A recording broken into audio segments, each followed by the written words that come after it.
Start. Good evening all. ముందుగా నా speech రైటరైటికల్ question తో స్టార్ట్ చేస్తాను. గంప నాగేశ్వరరావు సార్ గారిని మీరందరూ ఎప్పుడు ఎక్కడ చూస్తారు? మొదటిసారి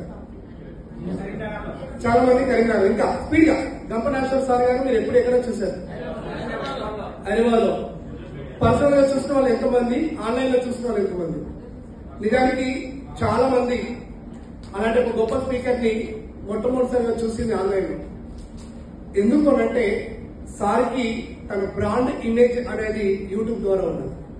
ఇంకొక మాట నేను చెప్పగలను సార్. ఈరోజు ఒక కాలేజ్ కరెస్పాండెంట్ నాకు కాల్ చేశారు.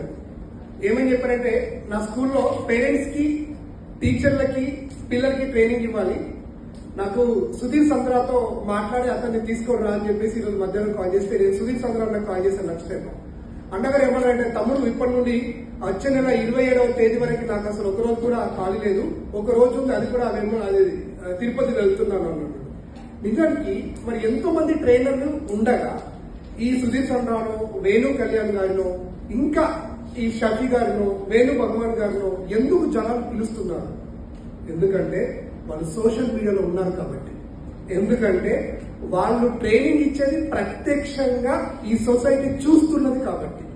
కాబట్టి మనము పర్సనల్ బ్రాండింగ్ అనేది క్రియేట్ చేసుకోవాలి. నేను ఒక విషయం చెప్తే మీరు నమ్ముతారో లేదో, 10 లక్షలకి ఒక ట్రైనింగ్ ఉంది మన ఇండియాలో. ఒక క్యాండిడేట్ కి మనం 10 lakhs కడితే అతను మనకు ట్రైనింగ్ ఇస్తారు. చెప్పగలరా ఆయన పేరు? సిద్ధార్థ రాజశేఖర్. ఇండియాలో టాప్ మోస్ట్ ట్రైనర్. అతనికి ఈ రోజు 1600 మంది 10 lakhs తో ట్రైనింగ్ కి జాయిన్ అయి ఉన్నారు. అలాంటి క్యాండిడేట్ ఎందుకంటే ట్రైనింగ్ ఇస్తారంటే నిన్ను నువ్వు ఎలా బ్రాండ్ చేసుకుంటావని. ఇప్పుడు మన ఇతిహాసంలో ఒక కథ ఉంది కదా. పూర్వకాలంలో ఒక వ్యక్తి రాజర్షిగా ఉండేవాడు. రాజర్షి నుండి అతను బ్రహ్మర్షిగా, బ్రహ్మర్షి నుండి మహర్షిగా మారాలంటే ఏం చేసేవాడు? తపస్సు చేసేవాడు. తపస్సు వల్ల వాళ్ళు పొందినటువంటి ఆ జ్ఞానాన్ని వివిధ రాక్షసుల పైన శాపం పెట్టి ఆ తపస్సు పోగొట్టుకునేవాళ్ళు. మళ్ళీ ఎలా పొందేవాళ్ళు తపస్సుని అంటే, మళ్ళీ అంటే ఆ పొందాల్సిన దాన్ని ఎలా వస్తున్నారు ముక్తంటే మళ్ళీ తపస్సు చేసేవారు. అంటే తపస్సు అనేది ఒక బ్రాండ్. ఈ రోజు పొద్దున్న లేవగానే మనం ఇలా పడతాం, ఫోన్ బట్టి ఇట్లా ఇట్లా ఇట్లా ఇట్లా చూసేసి ఇటు ఇటు ఇటు చూస్తుంటే బ్రాండ్ రాదు మనకి. కొంచెం మన అలవాట్లను మార్చుకొని, కొంచెం మన మాట తీరు మార్చుకొని బ్రాండ్ చేయొచ్చు.